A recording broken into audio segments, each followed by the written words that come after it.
Hello and welcome back to Forza Motorsport 7 with a bit of investigation. Now, track toys are lightweight, loose definitions of road vehicles. They're designed to attack tracks at any time.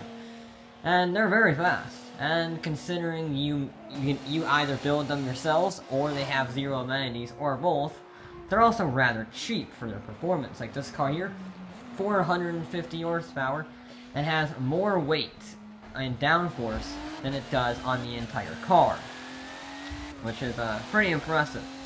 And it's now led to an explosion in these types of vehicles, which includes the lower tier like the Caterham R500 and the KTM Crossbow, or the upper tier like the Radicals and the Ariel Atoms of our day. And what I'm going to be focusing on today is, well, the mid-tier, the DLC cars that were recently added in the Top Gear expansion. No, Top Gear DLC, not really an expansion. There are no expansions in Forza 7. But yeah, the Top Gear DLC. And that is the Exocet XP-5 and the Vuhl 05RR. Now, those...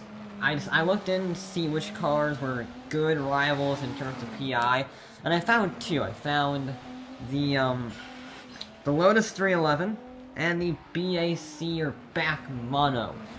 Now, these are all fantastic machines, but what if you put them head-to-head against one another in a series of different challenges to see which one is the best?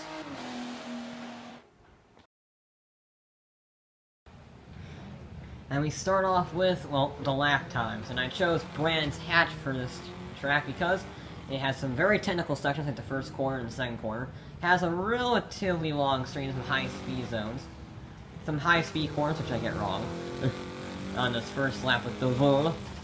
And yeah, I just love the track. It's a fantastic track and a good balance, if you will. Now, although I am driving atrociously on this first lap, so this first lap doesn't matter, this car here does have a distinct advantage as being the only one in R class. Now, it is very low R class. It's 805. It's only 5 points higher than S. But that's a good 50 or 60 points higher than all of the other cars except for the Exocet. Now, I did decide to include a benchmark. And that benchmark would be one of the upper tier cars. I chose the Ariel Atom 500 V8. Because it's a fantastic car. It's a bit scary, it's a bit wheel spinny, as you might expect, but it's a fantastic car.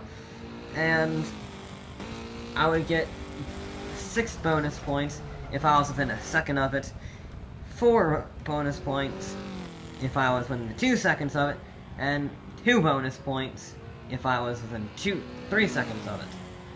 And then I just did 5 laps around each car to see which one could get the fastest lap time. And the Vuhl was pretty darn good, you know? It was pretty solid. And, it was surprising. I know the first lap made it look like I was an awful driver and an awful car, but it actually is a very nice car to drive, this RR. I'm just gonna call it the RR because that's easier than saying Vuhl 0005, whatever it is. So the RR here is actually pretty nice to drive. It doesn't look like it. It looks like a car got cut in half. However, I assure you, it is actually a fantastic car to drive. It has less than 400 horsepower, but it is still blisteringly fast, and it has traction. That is the biggest problem with these track cars, is they don't have the rear end grip, because they spend so much time keeping the cars light by making the wheels smaller, because wheels are incredibly heavy. Rubber is like 60 pounds. So you make smaller wheels, you get less weight. However, that also means you get more wheel spin. If you have ever driven an Ariel Atom or a Caterham or a Lotus, you will know that wheel spin can be quite a problem with those cars. But this does not have that problem. I really don't understand the science behind it, besides maybe grippier tires, and since it has less than 400 horsepower, you can see across curves. It does get a little bit twitchy, but overall it's not too bad. And some of the vehicles were really awful. The Mono was okay, the Vuhl was fantastic, but the Lotus and the Exocet were just terrifying. The Exocet being the least of the two.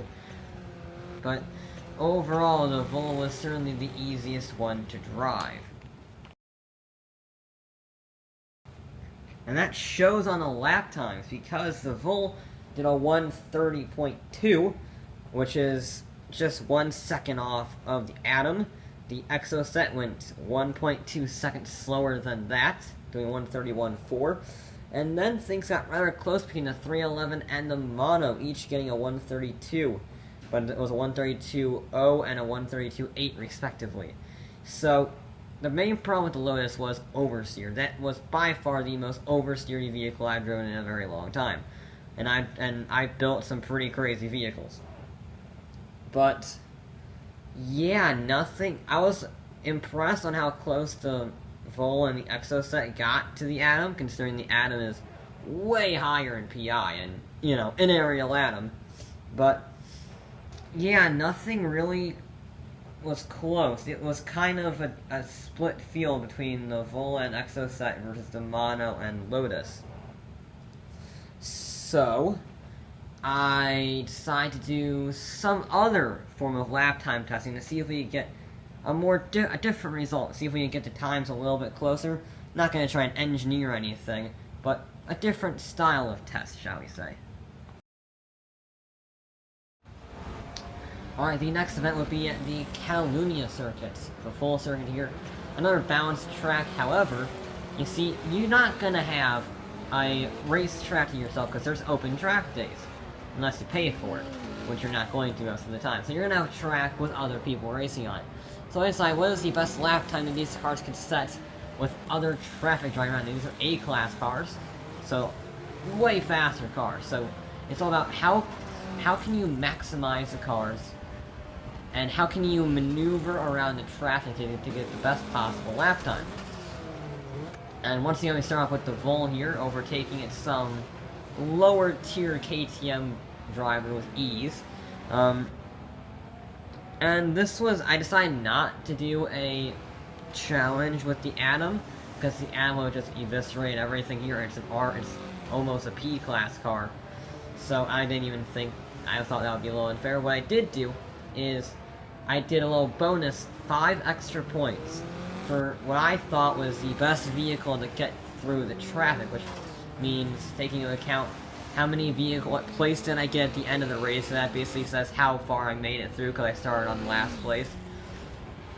I had 3 laps at the best possible lap time. So how many cars can you overtake in 3 laps? Now, of course, the main challenge is lap time, but the more cars you overtake basically means the easier it is to overtake. And that's where I got extra 5 bonus points. And the Vuhl was fast, again, fast in lap times for both cases, but it wasn't that good at cutting through traffic. It didn't even finish first in the race. It just took far too... we got good lap times, so don't make this open area here. That was incredibly useful, but I couldn't overtake all the cars, and that hurt me. I couldn't get through the traffic as fast as I would have liked to. So, although I was blessed by having this fantastic run of open air until the straightaway, which I could just pass them on the straightaway, doesn't matter, it didn't really help me in determining if this car could actually go through traffic. And, yeah, it was a bit more challenging than I thought it would be, considering the lap time differences in, Brands Hatch.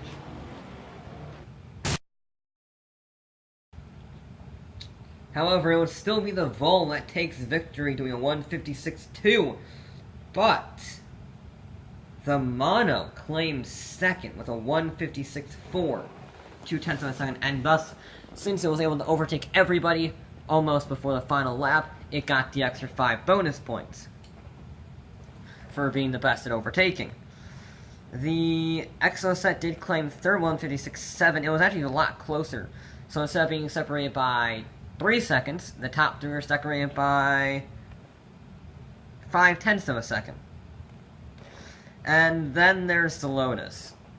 The Lotus was not good. The Lotus was very not good. It tried, it just had too much oversteer. That Lotus is such an oversteery thing. It looks fantastic. It's my favorite looking one. But it just can't drive. It is awful in every way around the corners, pretty much. And it just lets it down. These lap times, it's the slowest one, both lap times. That's just what happens. Lotus, I'm sorry, but they let their guard down when it came to the 311. It did not do nearly as well as I was hoping. Now, this next challenge I came up with, and I wanted to see, since these cars are very focused on handling, which is the fastest car around Magus and Beckus. And that's a very tricky section of Silverstone. It's a very handling-based area, so whichever car would get the fastest exit out of that corner would be the best. And that's all about carrying corner speed and putting your power down. And we already saw Lotus struggle with that. And I did the aerial atom around this, and I did a similar thing to the first lap time challenge, which was if you were within a couple miles an hour, you would get 6 points. If you were within 6 miles an hour, you would get 4 points. If you were in 5 miles an hour, you would get 2 points, stuff like that. And yeah, each car was given 3 runs around Magus and Beckus to try and get the fastest lap. Now, for comparison, I started them at the old pit lane entrance, just so you have some clarification. And speeds were started after the braking zone, because you really go 135 in the braking zone. So the speeds were started after I let off the brakes. This is when I started measuring the speeds. And I used the telemetry to figure out which car had the fastest exit. And you can see the Lotus is getting that little bit oversteered. I do control it, but yeah, that doesn't help its run. And it's not about getting the best line, it's about getting the fastest speed. So what I found out is that you take a wide entrance into that corner we're coming up to now. You actually get a faster exit because you have a longer distance to accelerate. So yeah, again, not the fastest lap, but just the fastest speed. So it's a very interesting strategy that you had to use. Now, the Exocet is the most powerful car here, 525 horsepower, which is 50 more than the Aerial Atom, thanks to that Corvette V8 stubbed in the front. And my main concern with this was wheel spin. It is a very oversteery car, but it did do well. Now, this first run, I decided not to do the long way around, and got a good speed. I took the fastest of the 3 runs, obviously. I didn't want to do the average because I didn't want to do math, and fastest run is the fastest run, so yeah. The Exocet was always likely to be the best one here just because of the pure power it can put down. And the fact that if you use a little bit of throttle control, you can get it down very easily. So it has fantastic acceleration if you get it right. And on the final run, I did get it right. And boy, was it a fast car. I say fast car, fast in comparison to the other vehicles. These speeds are not record-setting because it is around a corner, but very fast indeed. You can see her coming up, and you'll probably be able to see the line here. So yeah, the speedometer has started ticking now, and I take a wide line, miss the apex, go all the way out, hang out to dry, and then cut in and bolt across the line.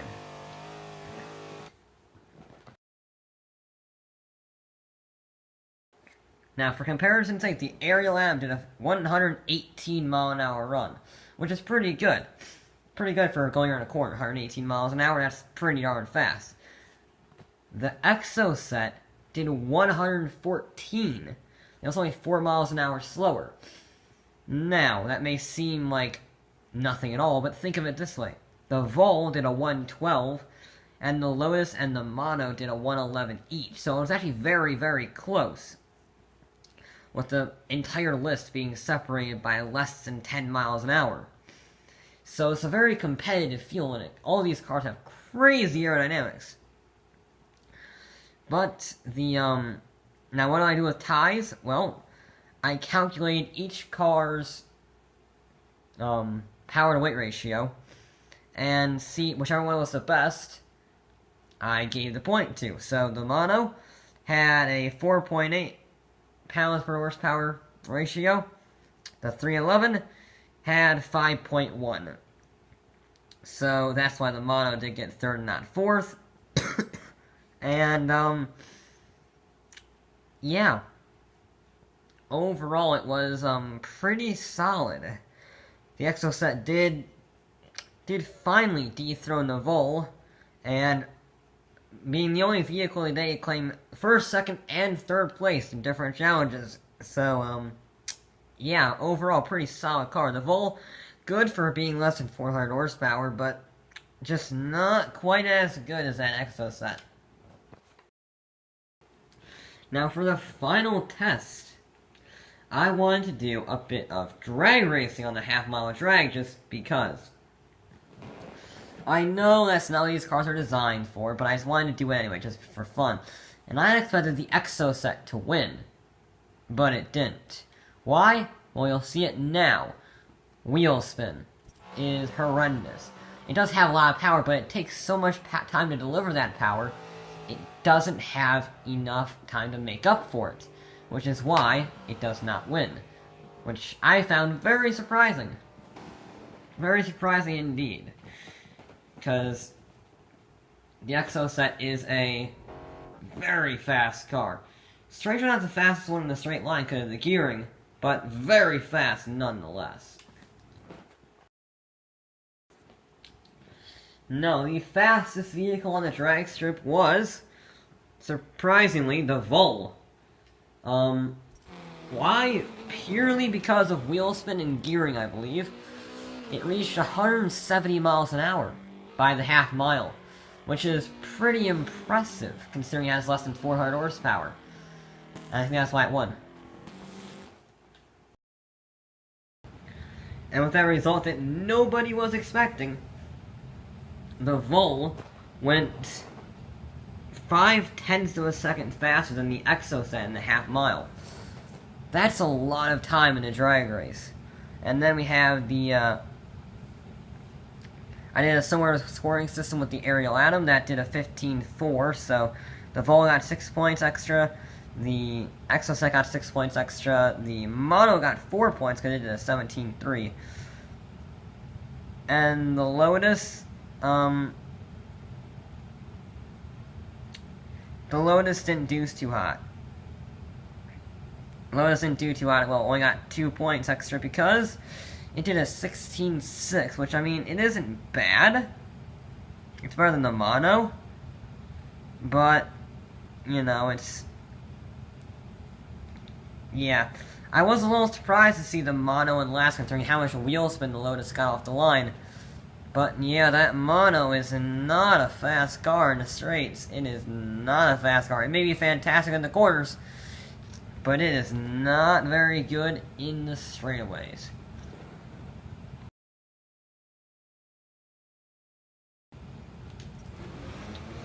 And I decided to go to Lime Rock for this. I was driving, as usual, the slowest vehicle to make it a little more fair, because the AIs do struggle. They are unbeatable in this game, but not really if you actually race with them. And you can see the problems with the Lotus, having lots of wheel spin. However, that doesn't stop us from going too wide pretty much everywhere. Nearly 3 wide in some cases. And I go around the outside of an Exocet, go around the inside or 3 wide, get a little bit of contact with an Exocet, cause a little bit of chaos in the back, but we all get away with it. I go dive on the inside, try and overtake the Lotus and the Mono. Not quite. The Mono has the acceleration of a Volvo. Does go off the road a little bit, a little too eager on the throttle, awesome understeer. Happens occasionally. I do that self later on in the race. And yeah, Lime Rock is pretty much the perfect track for these cars, because these cars really aren't straight line speed cars, they're handling. And Lime Rock is one corner, after another corner, after another corner, with a start finish straight thrown in for good measure. So it's a fantastic event for these cars. And I go on the dive for the Mono, I believe. Yes, it is. But then he actually gets the cutback on me. and I go around the outside, but I just run out of grip and get oversteer and have to take to the grass a little bit. Yeah, the Lotus just does not have that rear-ending grip. It just struggles with the rear-ending grip. Now, granted, of course, I will be a better driver than the AIs, but yeah, these cars are putting up some pretty good fight. Now, granted, he doesn't give me any space, so I have to cut the corner a little bit, but whatever. Yeah. Anyway, I digress.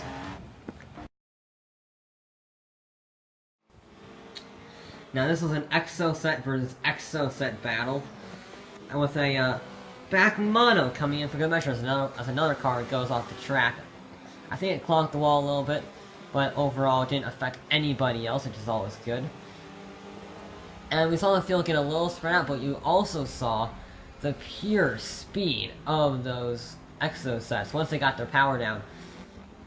That Vuhl was not slow, but that green car got right alongside. Now, granted, it did get out-braked, but it did get right alongside it. And you can see how close the gap has caught up already to the cars further road. Then the Vuhl goes exploring again. I don't know why the Vuhl's went exploring so much, but there you go. Yeah, quite a handful of these little go-karts, but real fun and real fast in a straight line. This was a 6-lap race, so you had to make every little bit count.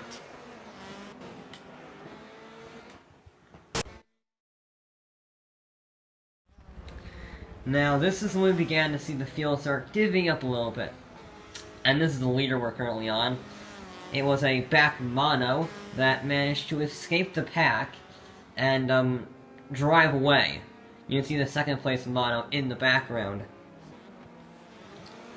So, yeah, it was very easy for him to win, because the Mono is a very fast car on its own. And once it got in first, it ran away and never saw any other car for the remainder of the race, pretty much. However, second place is where it was really heating up. A BAC Mono was frantically trying to defend from the Exocet, which was being helped by the fact the Exocets were going too wide around the outside of each other. But the pure speed just brought them right back into contention, pretty much. That's not a very long straight, and you can see how close they caught up. They were dragging a Vuhl with them, and, yeah, the Mono was frantically trying to run away as fast as possible, trying to make the same breakaway first place had. This is the battle for second. Now, keep in mind how far back those Exocets are at the beginning of the straight and at the end of the straight. Alright, so here we're on the straightaway, and the Exocet is gone. It is royally gone, and he has to go around the outside. Is it gonna work? Is he gonna pull it off? He is gonna pull it off. He is gonna defend again. And once again, the Exocets are going too wide in the background. And the silver car did actually get the move. Very good job on that one.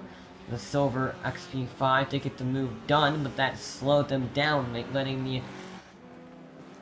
the BAC Mono once again try and hold on to his second place for as long as possible, but it was only a matter of time. You can only defend for so long. It just drags on and on and on, and it's very difficult.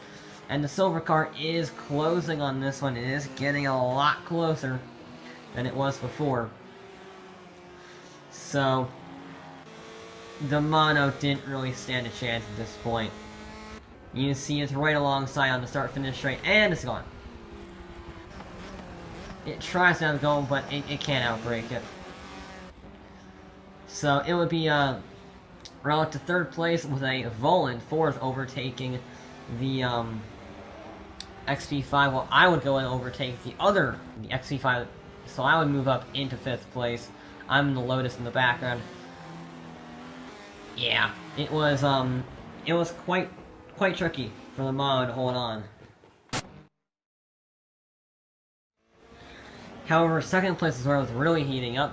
A BAC Mono was frantically trying to defend from the Exocet, which was being helped by the fact the Exocets were going too wide around the outside of each other. but the pure speed just brought them right back into contention pretty much. That's not a very long straight, and you can see how close they caught up. They were dragging a Vuhl with them, and yeah, the Mono was frantically trying to run away as fast as possible, trying to make the same breakaway first place had. This is the battle for second. Now, keep in mind how far back those Exocets are.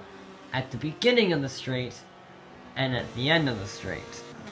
Alright, so here we're on the straightaway, and the Exocet is gone.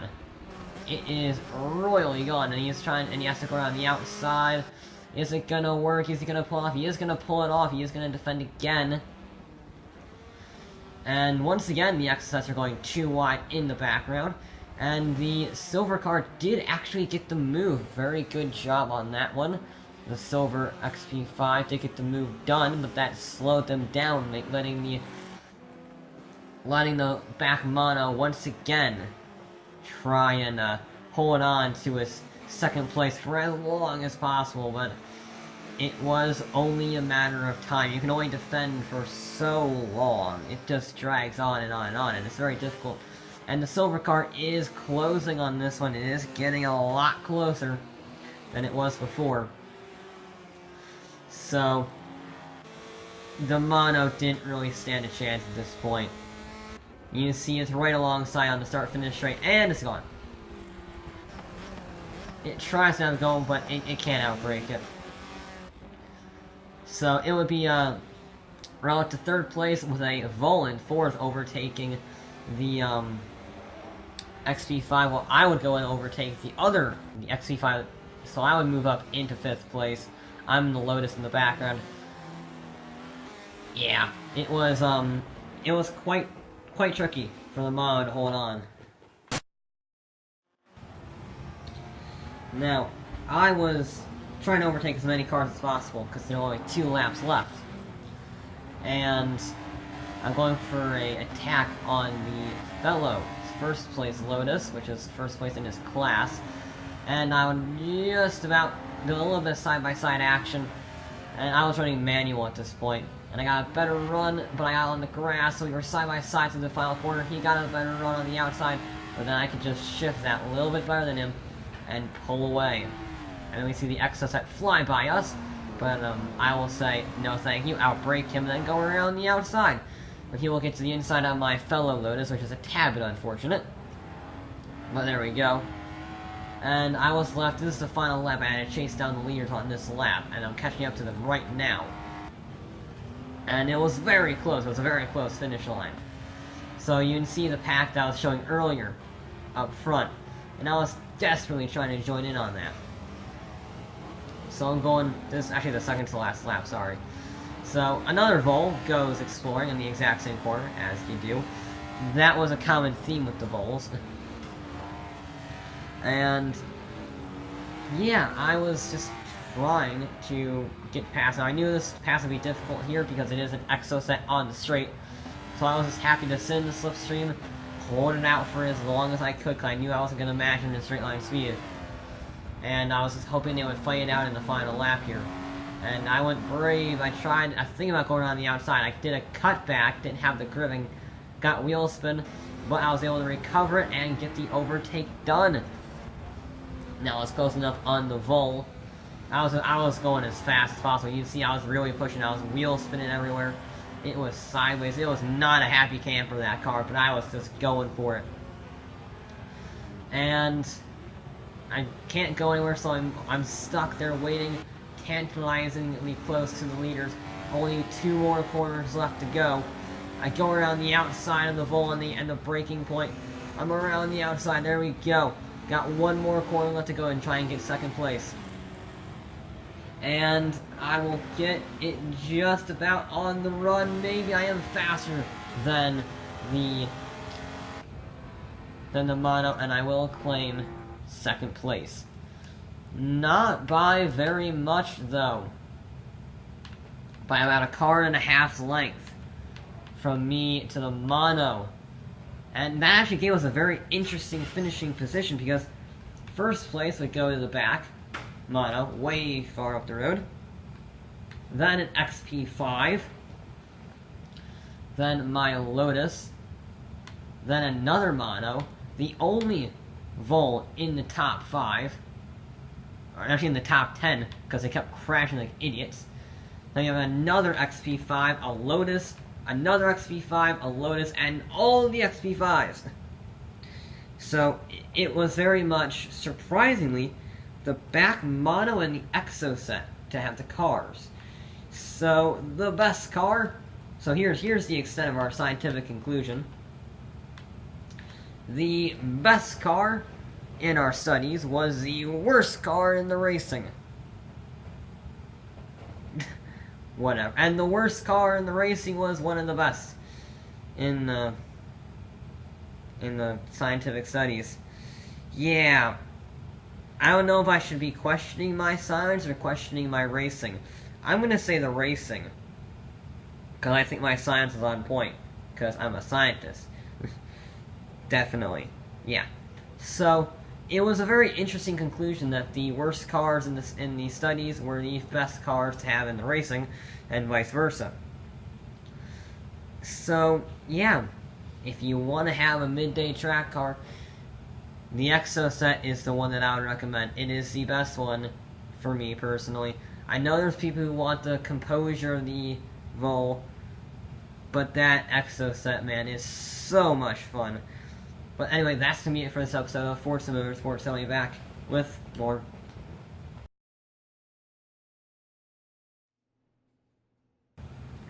So the final score totals in, the Vuhl would come out on top with 310 points, claiming 3 first places and a second place. Second place would go to the Exocet, getting 293 points. Let down by its track day lap time, but made up for it with the Magnus and Becca's speed run. Slightly less further behind than I thought would be the BAC Mono, rounding out the podium with 270, and then there's the Lotus, losing every single challenge except for the half mile, which would be 256 points. Yeah. That Lotus was not the best vehicle in the world. However, in every mathematical way, the Vuhl is the best track car in this little mid-tier. Heck, it's almost in the upper tier. Not quite, but it almost is. But there is one thing about it. It's not the car that I would have. You see, it's too civilized. It's too dull. It was designed by science and nothing else. Look at it. It doesn't exactly look very appealing, and granted, none of these cars except maybe the Lotus look truly appealing. I would rather have the Exocet, truth be told. I really would. I would rather have the XP-5. Why? It's more fun. This is very fast around the corners, very fast in the straights, and you don't really have to worry about driving it. But with the Exocet, it's its own character. It has flaws. It has too much wheel spin, it has too much power, it has too little wheelbase, and that makes it a bit of a challenge to drive. But it's not enough of a challenge to make it awful. That's the important thing. It's scary, but not terrifying, and that means you can have some real fun driving around, because you're racing and you want to overtake the guy, you get a hint of wheel spin, you catch it, and then you go around the outside. Sometimes you go around the outside, drifting around the outside, because you're wheel spinning. And it's a fantastically fun car to drive. It isn't as fast around the track. It will lose in lap times, but what you lose in lap time, you make up for fun. And that is why I would take the Exocet. I think this is the first time I've ever not wanted the first place car. You know? It's just too dull. The Vuhl. The name is dull, the body style is dull, the engine is dull, the driving is dull. The Exocet looks like someone on meth and cocaine at the same time. Draw it up, ordered the parts, and built it. Not many other cars get to say that's what it looks like. And that is why it's so fantastic. But to finish this episode off, I decided to, well, race these track cars against one another in, well, a proper circuit race. 6 of each car only makes mathematical sense.